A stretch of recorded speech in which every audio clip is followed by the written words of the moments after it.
कार्रवाई करते हुए इसी साल फरवरी से फरार चल रहे हेरोइन तस्करी के मुख्य आरोपी हलिया उर्फ हलीम को पकड़ा है। इसको बीजराड़ पुलिस को सुपुर्द किया गया है। बीजराड़ इलाके में फरवरी 2021 में पकड़ी गई 7 किलो हेरोइन के मामले में वो फरार चल रहा था। सीमा सुरक्षा बल बाड़मेर सेक्टर के उप महानिरीक्षक विनीत कुमार ने बताया कि बीएसएफ के इंस्पेक्टर जय सिंह को सूचना मिली थी। इस पर राजपाल सिंह कमांडेंट ने अपने सूत्रों के हवाले से इस सूचना को कन्फर्म किया। सुनिश्चित होने पर उनके साथ परामर्श कर पुलिस के साथ हालिया खान को पकड़ने का प्लान बनाकर घेराबंदी कर उसको पकड़ लिया है। 18 जून को 2021 में हेरोइन प्रकरण के जो 15 फरवरी को जो हेरोइन का प्रकरण हुआ था, उसका जो तीसरा मुख्य आरोपी फरार था हलिया खान, उसको आज सीमा सुरक्षा बल की टीम ने पुलिस के साथ मिलकर ऑपरेशन करके पीरे के डिब्बे से आज गिरफ्तार कर लिया है। ये हलिया खान पिछले फरवरी से ही भाग रहा था और इसने अपने आप को छुपाता हुआ रहा। और इस वक्त हमारे साथ फोन लाइन पर जुड़ गए हैं डीआईजी विनीत कुमार जी। डीआईजी साहब, बहुत बहुत स्वागत है आपका। एक बड़ी कार्रवाई इसको कहा जा सकता है, लेकिन अभी फिलहाल अगर हम ये माने कि इस आदमी के पकड़ में आ जाने के बाद कितनी बड़ी सफलता और आगे आने वाले इस तरह के तस्करी के मामलों को लेकर क्या नए खुलासे हो सकते हैं? देखिए, बात यह है कि ये मुख्य आरोपी था जिसने ये सारा प्लान किया था और इसके वजह से ही अभी तक सारी हमारी प्रक्रिया रखी हुई थी जानकारी की।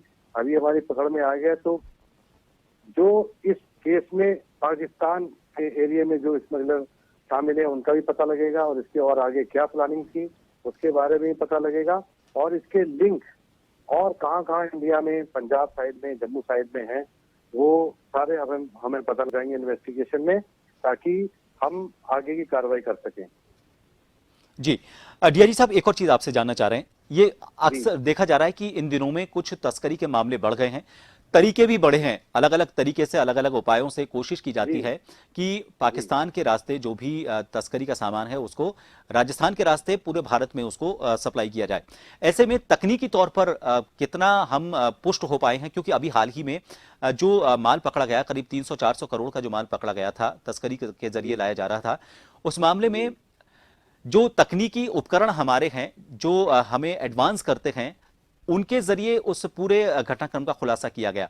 तो हम आने वाले वक्त में हमारे इन तकनीकों के जरिए किस तरह से इन अपराधों को खोल पाएंगे ताकि तस्करी का ये जो रास्ता है इसको हम बंद कर पाएं?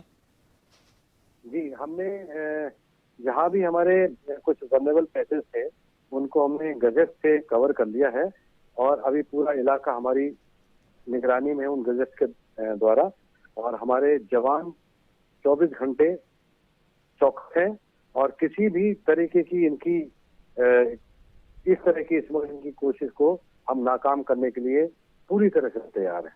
जी, एक आखिरी सवाल, अब तक की पूछताछ में कुछ ऐसी चीजें सामने आई हैं जो चौंकाने वाली हो सकती हैं, न सिर्फ बीएसएफ के लिए बल्कि बाकी सुरक्षा तंत्र के लिए भी? आगे अभी हमने जो इससे प्रिलिमिनरी क्वेश्चनिंग किया था उससे, तो इसमें अपना अपराध वाला कबूल कर लिया है और अपने पाकिस्तान में बैठे आखाओं के साथ संबंधों को भी इसने स्वीकारा है और इसमें तो इसका मेन हाथ था ही। आगे अभी इसकी इन्वेस्टिगेशन जारी है, इसको हमने जीआईसी में दे दिया है, वहाँ इसकी इंट्रोगेशन पूरी तरह चल रही है और हमें बहुत जल्द कुछ ना कुछ इंफॉर्मेशन मिलेगी जिससे हम आगे कार्रवाई करेंगे।